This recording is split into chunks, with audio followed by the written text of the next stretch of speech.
बहुत समय पहले की बात है। उत्तरी पर्वतों के बीच बसे एक विशाल और समृद्ध राज्य का राजा था वीरेंद्र सिंह। उसका राज्य उपजाऊ भूमि, सुंदर नदियों और घने वनों से घिरा हुआ था। प्रजा सुखी और संतुष्ट थी। राज्य की समृद्धि और राजा की न्यायप्रियता की ख्याति दूर दूर के राज्यों तक फैली हुई थी। राजमहल सोने चांदी की सजावट से चमकता था। दीवारों पर कीमती चित्र बने थे और विशाल प्रांगण में हर समय संगीत और नृत्य की गूंज सुनाई देती थी। परंतु इस वैभव और शांति के बीच भी राजा के मन में एक चिंता थी। उसके इकलौते पुत्र युवराज आर्यमान की शादी। एक दिन राजा अपने सिपाहियों के साथ शिकार के लिए घने जंगल में गया। जंगल बहुत गहरा था।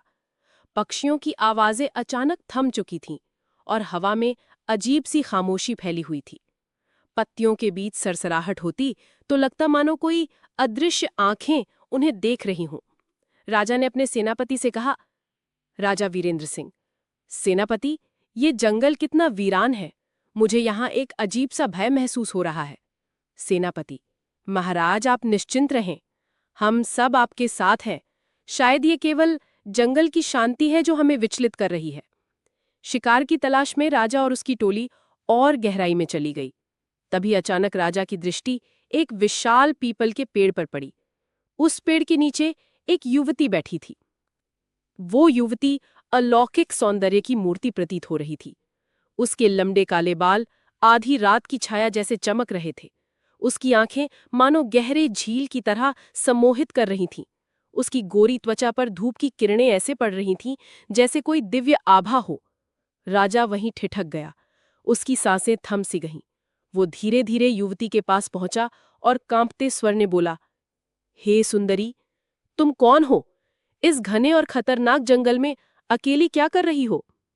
युवती ने धीरे से सिर उठाया। उसकी आंखों में एक रहस्यमयी चमक थी।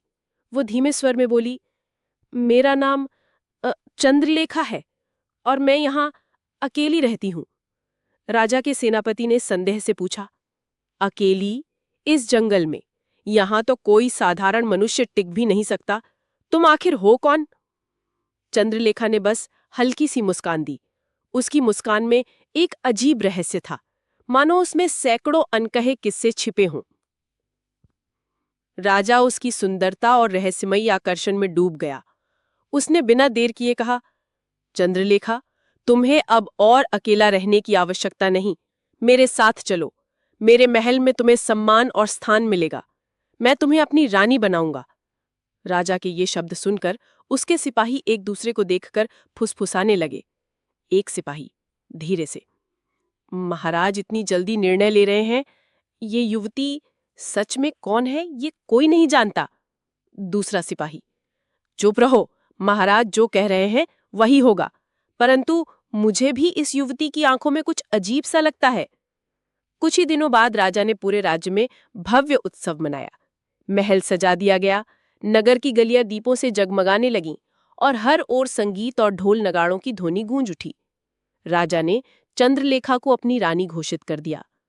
लोग उत्साहित थे, परंतु कुछ बुजुर्ग और विद्वान लोग आपस में धीरे धीरे बातें कर रहे थे। एक बुजुर्ग, अरे भाई, ये सब कुछ बहुत अचानक हुआ है। इस युवती का कोई अतीत कोई नहीं जानता।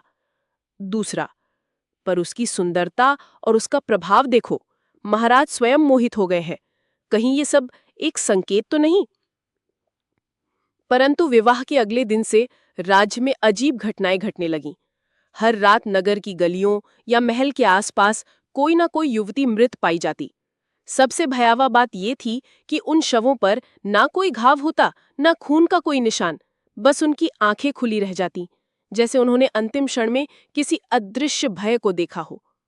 जब ऐसी घटनाएं बार बार होने लगीं, तो पूरे नगर में खौफ फैल गया। लोग फुसफुसाकर कहने लगे, एक स्त्री, जब से नई रानी आई है तब से ये अपशकुन शुरू हुआ है। दूसरा नगरवासी, हाँ, ये संयोग नहीं हो सकता, कोई रहस्य है जो छिपा हुआ है। राजमहल में युवराज आर्यमान भी बेचैन रहने लगा। वो रात को पिता के पास जाकर बोला, पिताजी, मुझे ये सब समझ नहीं आ रहा। ये मौतें, ये रहस्य, इसका तो कोई कारण होगा, और मुझे लगता है कि इसका संबंध रानी चंद्रलेखा से है। राजा ने कठोर स्वर में कहा, आर्यमान, ये कैसी बातें कर रहे हो? वो तुम्हारी माता है, तुम्हारी रानी है। उस पर कोई आरोप लगाना उचित नहीं। आर्यमान धीरे से बोला, पिताजी, मैं किसी पर आरोप नहीं लगा रहा, परंतु सत्य को जानना आवश्यक है। यदि इन मौतों के पीछे वास्तव में कोई रहस्यमयी शक्ति है, तो हमें उसकी तह तक पहुंचना ही होगा। लेकिन रानी चंद्रलेखा हर रात रहस्यमयी मुस्कान लिए शांत रहती। वो राजमहल की बालकनी में खड़ी होकर अंधेरे आकाश को निहारती और उसकी आंखों में एक अनोखी चमक दिखाई देती। कभी कभी वो धीमे स्वर में खुद से बातें करती। चंद्रलेखा धीरे से, ये तो बस शुरुआत है, असली खेल तो अभी बाकी है। उसकी ये फुसफुसाहट सुनकर महल की दासियां सहम जातीं और चुपचाप वहां से हट जातीं। और यहीं से शुरू होती है इस रहस्यमयी कहानी की असली परतें।